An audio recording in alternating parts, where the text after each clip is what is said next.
Assalamualaikum warahmatullahi wabarakatuh. Halo semuanya, kami dari Politeknik Negeri Sriwijaya, jurusan Akuntansi, program studi D4 Akuntansi Sektor Publik.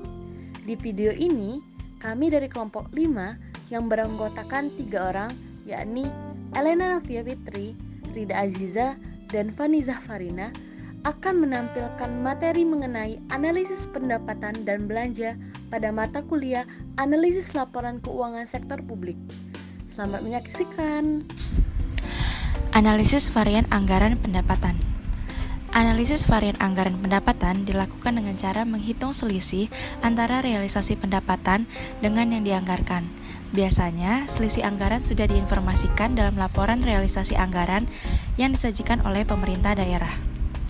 Informasi selisih anggaran tersebut sangat membantu pengguna laporan dalam memahami dan menganalisis kinerja pendapatan.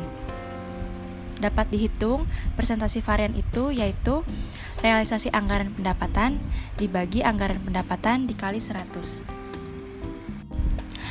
Analisis pertumbuhan pendapatan. Analisis pertumbuhan pendapatan bermanfaat untuk mengetahui apakah pemerintah daerah dalam tahun anggaran bersangkutan atau selama beberapa periode anggaran, kinerja anggarannya mengalami pertumbuhan secara positif atau negatif. Tentunya, diharapkan pertumbuhan pendapatan tersebut positif dan kecenderungannya atau trennya itu meningkat. Analisis rasio keuangan. Analisis rasio keuangan adalah analisis yang menghubungkan perkiraan neraca dan laporan laba rugi terhadap satu dengan yang lainnya, yang memberikan gambaran tentang sejarah perusahaan serta penilaian terhadap suatu perusahaan tertentu. Analisis rasio keuangan memungkinkan manajer keuangan meramalkan reaksi para calon investor dan kreditur dapat ditempuh untuk memperoleh dana. Analisis potensi pendapatan asli daerah atau PAD. Pada dasarnya, pengelolaan keuangan daerah menyangkut 3 bidang analisis yang saling terkait satu bidang dengan yang lainnya. Ketiga aspek tersebut meliputi 1. Analisis penerimaan, yaitu analisis mengenai kemampuan pemerintah daerah dalam menggali sumber-sumber pendapatan yang potensi dan biaya-biaya yang dikeluarkan untuk meningkatkan pendapatan tersebut. 2. Analisis pengeluaran, yaitu analisis mengenai seberapa besar biaya-biaya dari suatu pelayanan publik dari faktor-faktor yang menyebabkan biaya-biaya tersebut meningkat. 3. Analisis anggaran, yaitu analisis mengenai hubungan antara pendapatan dan pengeluaran serta kecenderungan yang diproyeksikan untuk masa depan. Analisis varians anggaran belanja. Dalam pemerintah daerah akan dinilai baik kinerja belanjanya apabila realisasi belanja tidak melebihi dari yang dianggarkan. Analisis varians merupakan analisis terhadap perbedaan atau selisih antara realisasi belanja dengan anggaran.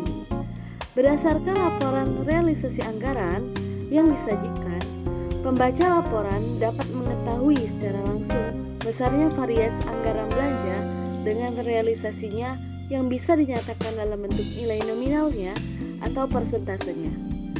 Selisih anggaran belanja dikategorikan menjadi 2, yaitu 1.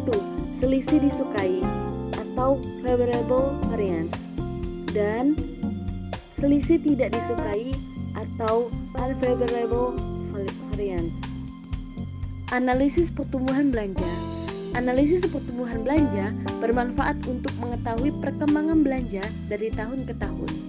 Analisis pertumbuhan belanja dilakukan untuk mengetahui berapa besar pertumbuhan masing-masing belanja, apakah pertumbuhan tersebut rasional dan dapat dipertanggungjawabkan. Pertumbuhan belanja harus diikuti dengan pertumbuhan pendapatan yang seimbang, sebab jika tidak, maka dalam jangka menengah dapat mengganggu kesinambungan dan kesehatan fiskal daerah. Pertumbuhan belanja daerah dapat dihitung dengan rumus berikut. Pertumbuhan belanja tahun T sama dengan realisasi belanja tahun T dikurang realisasi belanja tahun T-1 dibagi realisasi belanja tahun T-1. Analisis keserasian belanja. Analisis keserasian belanja bermanfaat untuk mengetahui keseimbangan antar belanja. Berkaitan dengan fungsi anggaran sebagai alat distribusi, alokasi, dan stabilisasi, agar fungsi anggaran tersebut berjalan dengan baik, maka pemerintah daerah perlu membuat harmonisasi belanja.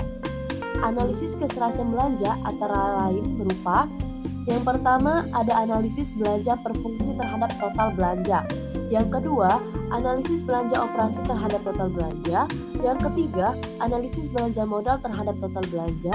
Yang keempat, analisis belanja langsung dan tidak langsung. Rasio efisiensi belanja. Rasio efisiensi belanja merupakan perbandingan antara realisasi belanja dengan anggaran belanja. Rasio efisiensi belanja ini digunakan untuk mengukur tingkat penghematan anggaran yang dilakukan pemerintah. Angka yang dihasilkan dari rasio efisiensi ini tidak bersifat absolut, tetapi relatif. Artinya, tidak ada standar baku yang dianggap baik untuk rasio ini. Pemerintah daerah dinilai telah melakukan efisiensi anggaran jika rasio efisiensinya kurang dari 100%. Sebaliknya, jika lebih, maka mengindikasikan telah terjadi pemborosan anggaran. Rasio efisiensi belanja dirumuskan sebagai berikut. Rasio efisiensi belanja sama dengan realisasi belanja dibagi anggaran belanja dikali 100%. Rasio belanja daerah terhadap PDRB. Rasio belanja daerah terhadap PDRB merupakan perbandingan antara total belanja daerah dengan PDRB yang dihasilkan oleh daerah. Rasio ini menunjukkan produktivitas dan efektivitas belanja daerah. Rasio ini dirumuskan sebagai berikut. Rasio belanja daerah terhadap PDRB sama dengan total realisasi belanja daerah bagi total PDRB. Terima kasih yang sudah menonton. Jangan lupa like, comment, and subscribe. Dadah semuanya.